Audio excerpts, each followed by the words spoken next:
ونصلی علی رسول الکریم اما بعد فاعوذ باللہ من الشیطان الرجیم بسم اللہ الرحمن الرحیم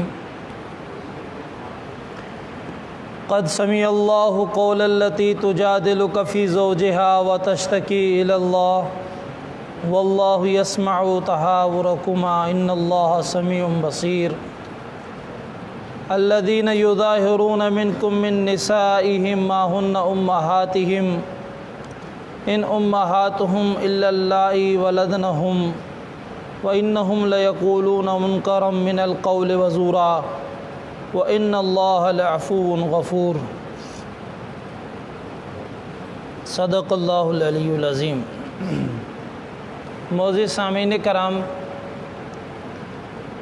28ویں پارے کا خلاصہ آپ کے سامنے پیش کرنے کا ارادہ ہے۔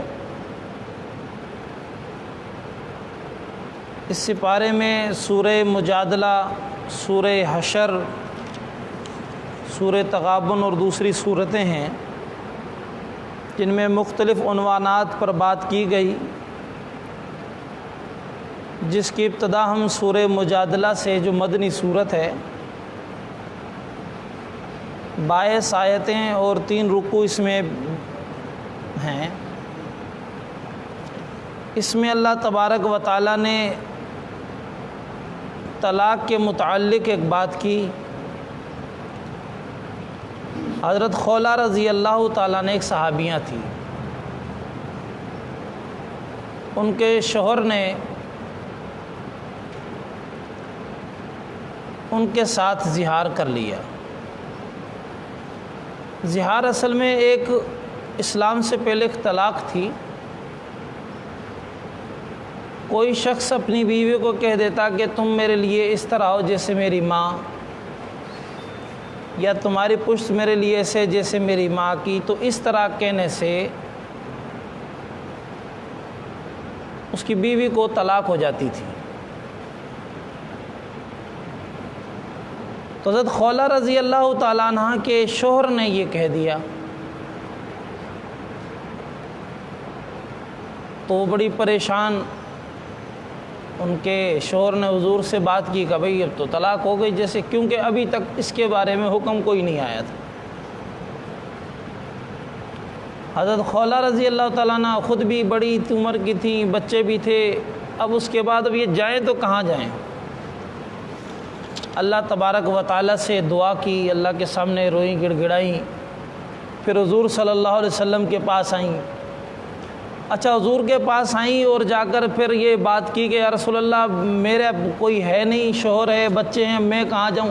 وہ اپنا دکھ درد بتانے کے لیے آئی تھی کہ میرا کوئی حل نکالیے، لیکن جذباتی تھی، جذباتی دکھ کی وجہ سے، جذباتی بعض مرتبہ آدمی دکھ میں، غصے میں بھی ہوتا ہے، جذبات میں بھی ہوتا ہے، تو آدمی کو اس آدمی کے حال احوال دیکھ کر پھر فیصلہ کرنا چاہیے۔ بعض لوگ ان پر بھی خود بھی دوسرے بھی غصے میں آ جاتے ہیں، حالانکہ بھائی وہ اپنے حالات کی وجہ سے مجبور ہے، تو کچھ اس کا غصہ بھی برداشت کرنا چاہیے۔ تو وہ حضور صلی اللہ علیہ وسلم کے پاس آئیں تو اس انداز میں گفتگو کی جیسا کہ کچھ غصے کے انداز میں۔ تو اللہ تبارک و تعالیٰ نے بھی، اب اللہ کی ذات اللہ سے مانگ کر آئی تھی۔ میں نے آپ کو بتایا کہ ان صحابہ کا یہی کمال تھا، اللہ سے فیصلے کرواتے تھے۔ آ کر حضور سے گفتگو کی، اب میرا کیا ہوگا، میرے بچے ہیں، میں کہاں جاؤں گی؟ کبھی شریعت کے حکم کہ اللہ تعالیٰ بس آپ رستہ کوئی میرے اللہ نکالے میرے لیے۔ اب یہ گفتگو کر کے وہ گئیں۔ اللہ تعالیٰ نے قرآن میں فرمایا قد سمع اللہ قول التی تجادلک فی زوجہا۔ اللہ نے وہی بیعینی واقعہ اللہ تعالیٰ نے ذکر فرمایا کہ البتہ تحقیق سن لی اللہ تبارک و تعالیٰ نے گفتگو اس عورت کی، یعنی حضرت خولہ رضی اللہ تعالیٰ عنہ کی، تجادلک فی زوجہا، جو تم سے جھگڑ رہی تھی اپنے شوہر کے معاملے میں۔ اب جھگڑنے کا ارادہ اس کا نہیں تھا، لیکن اللہ تبارک و تعالیٰ نے اس کیفیت کو بھی بیان فرمایا۔ تم سے جھگڑ بھی رہی تھی، وتشتکی الی اللہ، اور اللہ سے شکایت بھی کر رہی تھی۔ شکایت سے مراد ریکویسٹ، عاجزی، انکساری، اللہ کے سامنے بھی، اللہ تو ہی نکال میرا کوئی۔ اب حضور نے تو کہا کہ یہ مسئلہ ہے، اب تو نے ہی حل کوئی نکالنا ہے، تو نے ہی رستہ نکالنا ہے۔ فرمایا کہ واللہ یسمع تحاورکما، اللہ تبارک و تعالیٰ نے تم دونوں کی گفتگو، جو کنورسیشن ہوئی، جو باتیں ہوئیں، آپ سے انہوں نے پوچھا، آپ نے ایز اٹ از وہی جواب دے دیا کہ فی الحال یہی حکم ہے کہ اب تمہارا وہ شور نہیں رہا، تم نے بھی اپنی طرف سے بات بتا بھی دی، لیکن یہ ہے کہ ان اللہ سمیع بصیر، اللہ تبارک و تعالیٰ سننے والا بھی ہے، دیکھنے والا بھی ہے، ساری چیزیں دیکھ لی ہیں۔ اس عورت کی شکایت، اس عورت کی التجا مجھ تک پہنچی، لہٰذا میں حکم میں تھوڑی سی تبدیلی کر رہا ہوں۔ اللہ نے فرمایا الذین یظاہرون منکم من نسائہم ما ہن امہاتہم، کہ جو لوگ پہلے تو یہ کہتے تھے کہ جس نے ماں کہہ دیا گویا کہ ماں کے حکم میں ہو گئی، اللہ کہتے ہیں ایسا نہیں ہے، جو لوگ زہار کرتے ہیں، قسمیں اٹھا لیتے اپنی بیویوں پر غصے میں یا کسی معاملے میں، فرمایا کہ جو زہار کرتے ہیں تم میں سے اپنی عورتوں کے ساتھ، ما ہن امہاتہم، وہ عورتیں ان کے کہنے کی وجہ سے ماں نہیں بنی، ان امہاتہم الا اللہ ولدنہم، کہ ان کی مائیں تو وہی ہیں جنہوں نے ان کو جنا ہے، کہنے سے ماں کوئی بھی۔ اس سے پہلے ایک واقعہ بتایا تھا اللہ تبارک و تعالیٰ نے کہ کہنے سے بیٹا نہیں بنتا کوئی دوسرا۔ سورہ احزاب میں اللہ نے تفصیل سے ذکر کیا، جیسے حضرت زید ابن محمد کا کہتے تھے لوگ، جب حکم دیا تو زید ابن حارثہ کہنے لگے، منہ بولا بیٹا نہیں بنتا تو منہ بولی ماں بھی، تو ماں اگر کہہ دیا کسی کو، اپنی بیوی کو کہہ دیا کہ بھئی یہ تمہاری ماں نہیں بنے گی، جب ماں نہیں بنے گی تو ماں کون سی ہے؟ ماں وہی ہوتی ہے جس نے پیدا کیا۔ ہاں یہ ہے کہ وَإِنَّهُمْ لَيَقُولُونَ مُنْكَرًا مِنَ الْقَوْلِ وَزُورًا، کہ انہوں نے ایک غلط بات کی، ایک جھوٹی بات کی جو مناسب نہیں تھی، اپنی بیوی کو اس طریقے سے تشبیہ دے کر اس کو ایذا اور تکلیف دینا، فرمایا یہ مناسب نہیں تھا۔ ان اللہ لعفو غفور، اب بات بھی غلط کر دی، جھوٹی بھی بات کی، غلط بات بھی کر دی، اب اللہ تبارک و تعالیٰ فرما رہے ہیں اپنی شفقت کے بے شک اللہ تبارک و تعالیٰ معاف کرنے والا بھی ہے اور غفور بھی ہے، دونوں گناہ بھی معاف کر دیں گے، ویسے بھی رحمت اور عافیت کا معاملہ فرمائیں گے۔ اب جب یہ بتا دیا کہ عافیت فرمائیں گے تو آگے اللہ تعالیٰ عافیت کا رستہ بھی دکھا رہے ہیں، فرمایا کہ والذین یظاہرون من نسائہم ثم یعودون لما قالوا فتحریر رقبۃ من قبل ان یتماسا، پھر وہ لوگ جنہوں نے زہار کر لیا تو ایک خاص مدت کے لیے ان کی بیوی ان پر حرام ہوئی، اب ان کے اوپر لازم کیا ہے کہ وہ اگر دوبارہ لوٹنا چاہ رہے ہیں اور دوبارہ اس سے اپنے آپ کو ہٹانا چاہ رہے ہیں، فرمایا کہ انہیں چاہیے کہ وہ ایک غلام کو آزاد کر دیں، ایک غلام کو آزاد کر دیں کفارے کے طور پر، اور پھر ان کی دوبارہ ان کی بیوی ان کی ہو جائے گی۔ اور یہ جب وصیت اللہ تبارک تعالیٰ نے فرمائی، اللہ تعالیٰ نے ان کے لیے آسانی پیدا فرما دی، اور دوبارہ وہ ان کی بیوی بھی ہو گئیں اور وہ مسئلے سے بھی نکل گئے۔ فرمایا ذالکم توعدون بھی، یہ معاملے بتائے جا رہے تاکہ تمہیں نصیحت کی جائے، واللہ بما تعملون خبیر، اور جو تم کرتے ہو اللہ تبارک و تعالیٰ اس کو جاننے والے ہیں۔ آگے فرمایا فَإِن لَّمْ يَجِدْ، اتنا مالداری نہیں آدمی کہ غلام آزاد کرے، تو پھر فرمایا فَشَهْرَيْنِ مُتَتَابِعَيْنِ مِن قَبْلِ أَن يَتَمَاسَا، پھر اس کو چاہیے کہ 2 مہینے مسلسل روزے رکھے۔ پھر اگر 2 مہینے روزے بھی نہ رکھ سکے، کمزور ہے، اتنی عمر شوگر کا مریض ہو گیا، نہیں رکھ سکتا، پھر کیا کیا جائے؟ اللہ نے فرمایا کہ فَمَن لَّمْ يَسْتَطِعْ فَإِطْعَامُ 60 مسکینا، اور اگر یہ بھی نہیں کر سکتا تو 60 مسکینوں کو کھانا کھلا دے۔ کتنے مسکینوں کو کھانا کھلا دے بھائی؟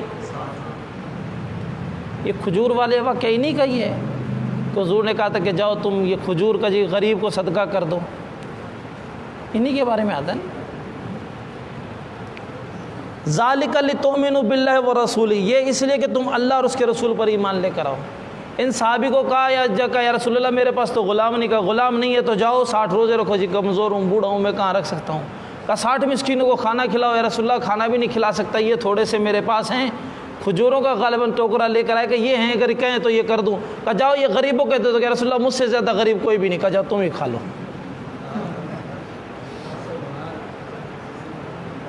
تو یہ اللہ کی رسول کی عطائیں تھیں۔ اسلام ڈنڈا لے کے کسی کے پیچھے نہیں پڑ جاتا، اسلام حکمت بصیرت کا نام ہے۔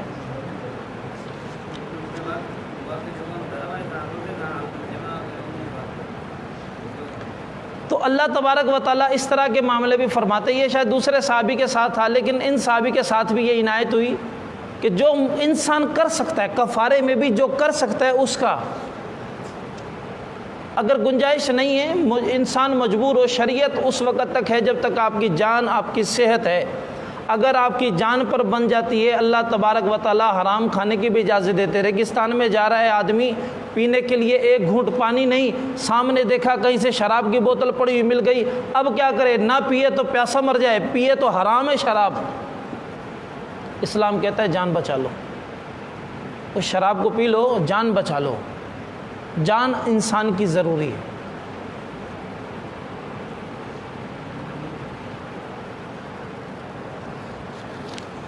اب اللہ تبارک و تعالیٰ فرماتے ہیں کہ تلک حدود اللہ، یہ اللہ تبارک و تعالیٰ کی حدود ہیں، اللہ تبارک و تعالیٰ کے احکامات ہیں۔ اب یہ باتیں بتائی گئیں اور ان کو سمجھایا بھی گیا، تو اسلام میں اب یہاں پر مجادلہ میں بھی بات کی گئی ہے، اور ایک یہاں اس میں مجادلہ میں کچھ اخلاقی احکامات بھی بیان فرمائے۔ معاشرے میں بہت ساری گفتگو ہوتی ہیں، ان کے بارے میں بھی اللہ تبارک و تعالیٰ نے فرمایا۔ ایک تو یہ کہ جب تمہیں کھانے پینے کے لیے کہیں جا رہے ہو، کسی کے پاس بیٹھنے کے لیے جائیں تو وہاں پر چلے جاؤ، کھانے کے لیے جتنی دیر بلایا جائے بیٹھ گئے، کھانا کھا لیا، اس کے بعد چلے جائیں، بغیر اجازت کے کسی کے گھر نہیں جانا۔ 3 آدمی بیٹھے ہوئے ہیں تو آپس میں خسر پھسر نہیں کرنی۔ بعض مرتبہ 2 بیٹھے ہوتے ہیں، اس میں وجہ یہ ہوتی ہے کہ 3 آدمی بیٹھے ہوئے ہیں، 2 آدمی آپس میں ایک دوسرے کے کان میں بات کر رہے ہیں، تیسرا آدمی سمجھے گا کہ میرے خلاف کچھ کہہ رہے ہیں۔ یہاں پر تو اصل وجہ جو بیان کی گئی ہے وہ تو اس لیے ذکر کی گئی کہ یہودی آپس میں خسر پھسر کرتے تھے، کانوں میں ایک دوسرے کی گفتگو کرتے تھے تاکہ وہ مسلمان سمجھے کہ بھئی ہمارے خلاف کوئی باتیں کر رہے ہیں۔ اصل بات تو یہاں پر یہ ذکر کی گئی، لیکن عموماً اللہ تبارک و تعالیٰ نے فرما دیا کہ یا ایھا الذین آمنوا اذا تناجیتم فلا تتناجوا بالاثم والعدوان ومعصیۃ الرسول۔ اے مومنو، جب آپس میں تم کان میں گفتگو کرو تھوڑی بہت، تو اس میں آپ نفرت کی، دشمنی کی، اللہ کے رسول کی نافرمانی والی گفتگو نہ کرو۔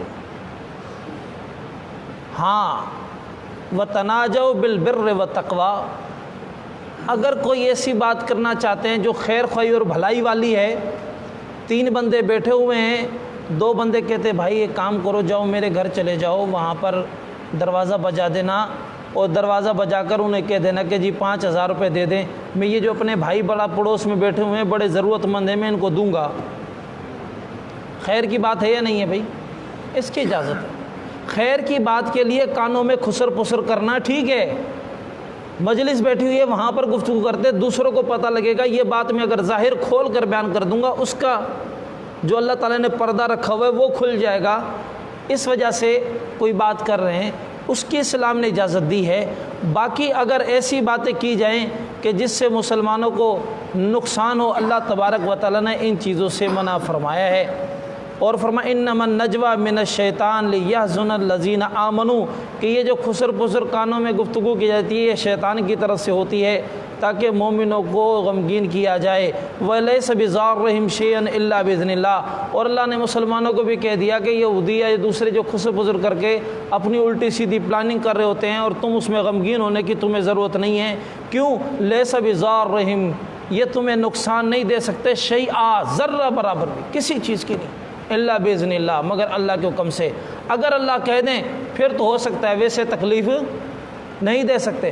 کتنی کوئی بھی خفیہ پلاننگ کر لے، جب تک اللہ کی طرف سے فیصلہ نہیں ہوگا کوئی کسی کا کچھ بگاڑ نہیں سکتا۔ فَعَلَى اللَّهِ فَلْيَتَوَكَّلِ الْمُؤْمِنُونَ، پھر مومنوں کے چاہیے کہ وہ اللہ تبارک و تعالیٰ پر بھروسہ کریں۔ پھر ایک اور ادب بتایا کہ کہیں پر مجلس میں بیٹھے ہوتے ہیں، مسجد میں یا کسی اور جگہ،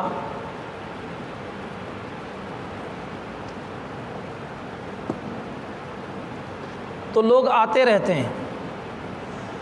اخلاقاً یہ ہے کہ جب بیٹھے ہوئے ہیں اگر کوئی دوسرے لوگ آئیں، وہ آ کر کھڑے ہو گئے، یار مجھے کہاں بیٹھنے کی جگہ ملے، اخلاقاً یہ ہے کہ پہلے ہی ہم تھوڑا سا آگے پیچھے ہو جائیں، وہ دیکھیں کہ ہاں یار یہ میرے لیے جگہ بنا رہے ہیں۔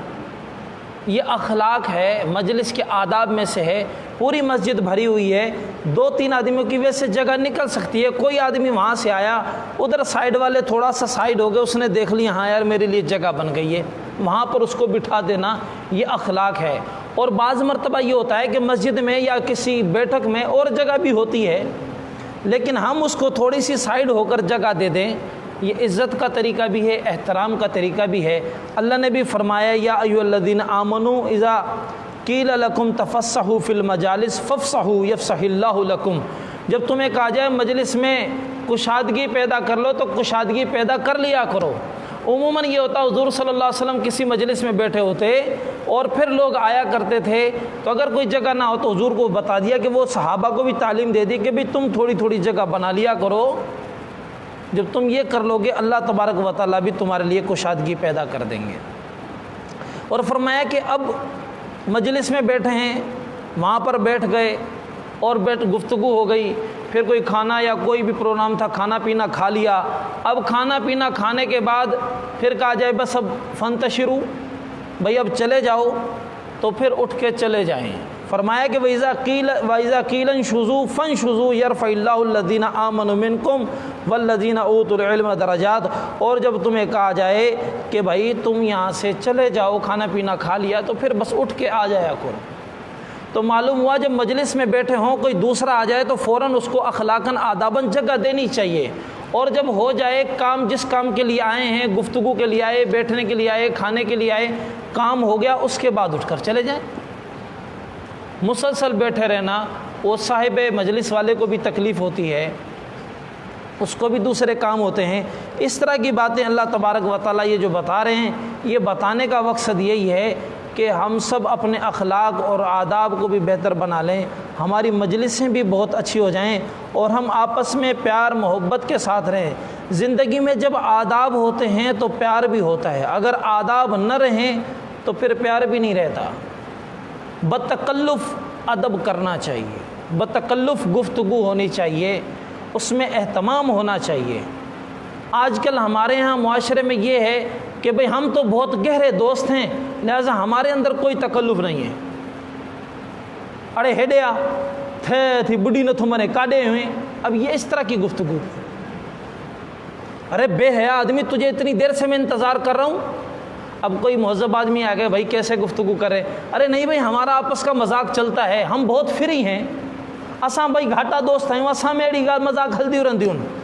اور کبھی ایسا نظر آتا ہے کہ وہ ایک دوسرے کے ساتھ گتھم گتھا ہو رہے ہوتے ہیں، اڑے چھو بابا چھو تھو سائیں ہے نہیں تنگ کیا، ہر شے تے بدتمیزی کندو، ہانے ماں جی گار ڈینی تھس، ہے حیا تھی، ہے دوست مجھو بڈی نہ تھو مرے۔ اب یہ جب لمٹ کراس کر رہے ہوتے ہیں، جب اللہ تبارک و تعالیٰ سے زیادہ ہماری کیفیات کو جاننے والا کوئی ہے؟ اور صحابہ جتنی حضور سے محبت کرتے تھے، اور حضور کو جتنی صحابہ سے محبت تھی، اور صحابہ کو جتنی صحابہ سے محبت تھی، ایسی محبت ہماری آپس میں ہے؟ اس کے باوجود بھی کبھی وہ لمٹ کراس نہیں کرتے۔ ادب، آداب، یہ اخلاق، یہ محبتوں کو باقی رکھتے ہیں۔ ہمیشہ جس سے جتنی محبت ہو، جتنے بھی ہم ایک دوسرے سے فری ہوں، اخلاق کا دامن نہ چھوڑیں۔ اکثر لوگوں کو انہی کو لڑتے ہوئے دیکھا ہے کہ جو اچھے دوست ہوتے تھے لیکن اپنی گفتگو کے اندر انہوں نے آداب چھوڑ دیے، فری زیادہ ہو گئے۔ اب شریعت اور قرآن کے حکم کو چھوڑ دیا جائے گا تو خیر کہاں سے ملے گی؟ اسلام ہر اس چیز سے روکتا ہے جو آگے جا کے شر کا ذریعہ بن رہی ہو۔ ابھی شر نہ ہو، آگے جا کر شر کا ذریعہ بن رہی ہو، اسلام روک دیتا ہے۔ اگر 20 کلومیٹر بعد جا کر کوئی گڑھا ہے، اسلام 20 کلومیٹر پہلے بتا دیتا ہے بھائی اپنے آگے گڑھا آنے والا ہے، جانے کی ضرورت نہیں ہے، خبردار ادھر بھی نہ جاؤ۔ 10 کلومیٹر کے بعد تو نہ جائے جانا ہی حرام کر دیتا ہے۔ اللہ تبارک و تعالیٰ نے جو فرمایا لا تقربوا الزنا، اس میں زنا کے قریب نہ جاؤ، زنا کرنے سے منع کرنا تو آگے کی بات ہے، زنا کے قریب یعنی جو دواعی زنا ہیں، جن سے زنا ہو سکتا ہے، جن کے ذریعے زنا کے قریب جایا جا سکتا ہے، غیر محرم سے آپس میں سامنے گفتگو کرنا، فون پر اس سے گفتگو کرنا، غیر ضروری خام خواہ کی گفتگو کرنا، ان سے باتیں کرنا، مجلسوں کے اندر جا کر ان کے ساتھ بیٹھ جانا، یا اکٹھے مخلوط شادی کی پارٹیاں اور پروگرام کرنا، ان سب چیزوں سے اسلام نے حرام کس لیے قرار دیے ہیں؟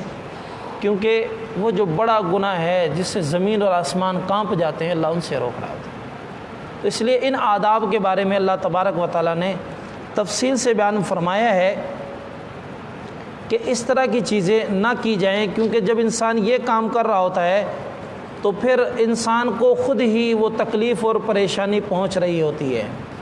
اللہ تبارک و تعالیٰ میری اور آپ کی حفاظت فرمائے۔ آگے اللہ تبارک و تعالیٰ نے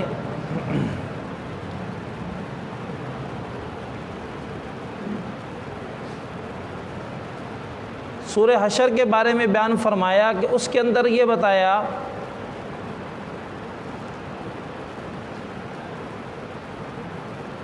بہت سارے مومنین کے بارے میں کہ جو ہجرت کر کے بھی آ جایا کرتے تھے، ہجرت کر کے آتے تھے، اور ان کے بارے میں بتایا کہ بھئی وہ اگر آتے ہیں ان سے آپ نے دیکھنا ہے کہ واقعی وہ مومن ہیں، ہجرت کر کے آ رہے ہیں، ان کا حساب کتاب بھی دیکھا جائے۔ جیسے سورہ ممتحنہ کے اندر اللہ تبارک و تعالیٰ نے بیان فرمایا کہ جو مومن ہجرت کر کے آ رہے ہیں مدینے میں، یا عورتیں ہجرت کر کے آ رہی ہیں، ان سے تھوڑا بہت تم امتحان لے لو۔ کیا لے لو بھائی؟ تاکہ پتہ لگ جائے کہ یہ مخلص ہیں یا کیا ہیں، دنیا کے لیے ہجرت کی یا کس کے لیے کی۔ ہوا یہ کہ عتیبہ جو تھا حضور صلی اللہ علیہ وسلم کا دشمن، اس کی بیٹی مسلمان ہو گئی، ام کلثوم اس کا نام تھا، اور ہجرت کر کے مدینہ منورہ آ گئی۔ اس کا باپ لینے کے لیے آیا کہ جی ہمیں دے دیں میری بیٹی، تم نے تو حضور نے منع فرما دیا۔ حضور نے کہا ہمارا وعدہ یہ تھا، ہمارا معاہدہ یہ تھا، کوئی مرد اگر ہجرت کر کے آئے گا اس کو واپس کیا جائے گا۔ کس کو واپس کیا جائے گا بھائی؟ مرد کو واپس کر دیا جائے گا، عورت کو نہیں۔ لہذا عورت کو ہم بالکل بھی واپس نہیں کریں گے، لہذا اسلام نے منع فرما دیا۔ ہاں یہ حکم دیا کہ بھئی آپ ان کو دیکھ لیں، ان سے امتحان لے لیں ان کے ایمان کے بارے میں، اور فَإِنْ عَلِمْتُمُوهُنَّ مُؤْمِنَاتٍ، اگر تمہیں یقین ہو جائے کہ یہ مومن ہیں، فَلَا تَرْجِعُوهُنَّ إِلَى الْكُفَّارِ، اب ان کو تم کفار کی طرف بھیجو گے نہیں، اب یہ تمہارے یہاں پر رہیں گی۔ لَهُنَّ حِلٌّ لَهُمْ، یہ عورتیں ان کے لیے حلال نہیں ہیں، اور نہ وہ مرد ان عورتوں کے لیے حلال ہیں۔ جب ایمان ہی نہیں ملتا تو پھر کس لیے؟ ہاں آگے بات یہ ہے، حکم دے دیا کہ وَآتُوهُمْ مَا أَنفَقُوا، اگر اس کا شوہر اگر کہتا ہے جی میری بیوی تھی، میں نے اس کو اتنا حق مہر دیا تھا، جب یہ میری بیوی رہنا نہیں چاہتی تو میرا حق مہر واپس کیا جائے، تو مومنوں کو حکم دیا تم ان کا حق مہر ادا کرو، جو دیا ہوا خرچ کیا انہوں نے ان کو دے دو، پیسہ لے جاؤ۔ یہ مومن ہو کر آ گئی ہیں، اب ان کو واپس نہیں کیا جائے گا۔ جب خود آج کے دور میں بھی یہ باتیں چل رہی ہوتی ہیں، ارے بھائی جو خود جان بوجھ کر بالغ بھی ہے، سمجھدار بھی ہے، پھر وہ مسلمان ہو رہی ہے، تو اب مسلمان ہو گئی ہے تو اب واپس نہیں جائے گی، لہٰذا اور ان کے ساتھ آپ واپس انہیں نہیں کیا جائے گا، انہیں پروٹیکشن دی جائے گی، انہیں تحفظ دیا جائے گا، انہیں عزت اور احترام دی جائے گی۔ یہاں پر صحابہ کے بارے میں ممتحنہ صورت کا نام ہے، جیسے کہ امتحان سے لیا گیا ہے۔ ایک صحابی تھے حاتب ابن بلتہ رضی اللہ تعالیٰ عنہ، بڑے صحابی تھے، بدری صحابی تھے۔ ہوا یہ کہ جب حضور صلی اللہ علیہ وسلم نے فتح مکہ کا ارادہ فرمایا تو ایک عورت وہاں پر آئی ہوئی تھی، گانے بجانے والی تھی، غریب ہو گئی تھی، تو کہنے وہاں پر حضور سے خیرات وغیرہ وہاں کے لوگوں نے سے لینے آئی۔ پھر وہ جانے لگی تو حاتب بن بلتہ نے ایک خط اس کو دے دیا، اس میں یہ اشارتاً یہ بتایا گیا تھا کہ حضور صلی اللہ علیہ وسلم اور مسلمان مکے پر حملہ کرنا چاہ رہے ہیں۔ ان کا مقصد مسلمانوں کو تکلیف پہنچانا نہیں، اصل میں ان کا خاندان وہاں پر تھا، اللہ تبارک و تعالیٰ نے وحی کے ذریعے بتا دیا کہ بھئی ایسا معاملہ ہے، تو لہٰذا اب دیکھ لو تم۔ وہ بندہ جو ہے اس نے بھیج دیا ہے۔ جب انہوں نے بھیج دیا، حضور نے حضرت علی رضی اللہ تعالیٰ عنہ اور ایک اور صحابی کو بھیجا، انہوں نے اس عورت کو پکڑا، ایک جگہ پر بتایا فلاں جگہ پر ہوں گی، ان سے وہ خط آپ منگوا لیا اور دیکھا حضور صلی اللہ علیہ وسلم نے حضرت عمر کہنے لگے یا رسول اللہ مجھے اجازت دے اس کو منافق کو میں قتل کر دوں۔ اس نے فرمایا نہیں، تمہیں پتہ نہیں کہ مومن ہے، بدری صحابی ہے۔ حضور نے ان سے پوچھا بھئی کیا معاملہ تھا؟ تو اس کرنے لگے یا رسول اللہ نہ میں منافق ہوا ہوں نہ میں مرتد ہوا ہوں، بات یہ ہے کہ میرے خاندان والے وہاں تھے، تو میں نے کہا آپ نے تو نکلنا بھی ہے اور اللہ نے فتح بھی دینی ہے، میرے اس خط سے ان کو کوئی زیادہ فائدہ نہیں ہوگا، لیکن یہ کہ میرا احسان ان پر ہو جائے گا۔ باقی جتنے ہمارے مہاجرین ہجرت کر کے آ چکے ہیں، کیونکہ یہ یمن کے تھے اصل میں، ان کے لیے تو اپنے دوست احباب رشتہ دار کنبہ ہے وہ ان کو رکھ لیں گے، میرا خاندان کا کیا ہوگا؟ مسلمان حملے کے لیے جائیں گے، وہ سارا غصہ ہم پہ اتر کے یہ نہ ہو کہ میرے خاندان کوئی قتل کر دیں، ایک ان پر احسان ہو جائے گا، اس نیت سے یہ کیا تھا۔ حضور نے کہا کہ تم نے سچ کہا۔ پھر انہوں نے توبہ کی، اللہ تبارک و تعالیٰ نے ان کی توبہ کو قبول فرما دیا۔ لیکن اللہ تبارک و تعالیٰ نے یہاں مومنوں کو تنبیہ فرمائی، یا ایھا الذین آمنوا لا تتخذوا عدوی وعدوکم اولیاء تلقون الیہم بالمودہ، فرمایا کہ مومنوں اے ایمان والو اب میرے اور تمہارے دشمنوں کو کبھی بھی دوست نہ بناؤ، ان کے ساتھ محبت والا معاملہ نہ کرو، کیونکہ انہوں نے دو کام کیے، ایک تو قرآن کا انکار کر دیا، یخرجون الرسول وایاکم ان تؤمنوا باللہ وربکم، تمہیں بھی مکے سے نکالا، تمہارے رسول کو بھی مکے سے نکال دیا، اور اب تم نکلتے ان کنتم خرجتم جہادا فی سبیلی وابتغاء مرضاتی، اب تم نکل رہے ہو جہاد کے لیے، مجھے راضی کرنے کے لیے، لیکن ان کی دل میں تمہارے اندر ان کی محبت ہے۔ فرمایا انا عالم بما اخفیتم، اللہ تعالیٰ کہتے ہیں میں جانتا ہوں جو تم دلوں میں چھپا رہے ہو اور جو تم ظاہر کر رہے ہو۔ وَمَن يَفْعَلْهُ مِنْكُمْ فَقَدْ ضَلَّ سَوَاءَ السَّبِيلِ، جس نے یہ کیا اس نے وہ برابر اور سیدھے اور ہدایت والے راستے سے گمراہ ہو گیا۔ اب یہ ساری باتیں اللہ نے تفصیل سے بیان فرمائی، اس میں اللہ تبارک تعالیٰ کی توبہ کو بھی قبول فرما لیا، اور اس کے بعد وہ مسلمان حضور صلی اللہ علیہ وسلم کے ساتھ جہاد میں بھی گئے اور فتح مکہ بھی نصیب ہو گیا۔ تو بعض مرتبہ انسان دنیاوی چیزوں کی وجہ سے بھی ایسے معاملات کر دیتا ہے، صحابہ میں بھی ایسی بعض غلطیاں ہوئیں، لیکن فوراً اللہ نے ان کو پکڑا، فوراً تنبیہ کی، اور تنبیہ کے بعد اللہ تبارک و تعالیٰ کے سامنے انہوں نے ایسی توبہ کی، اللہ تعالیٰ نے ان سب کو معاف کر دیا۔ آگے سورہ طلاق ہے، سورہ طلاق کے اندر بھی کچھ احکامات بیان فرمائے گئے،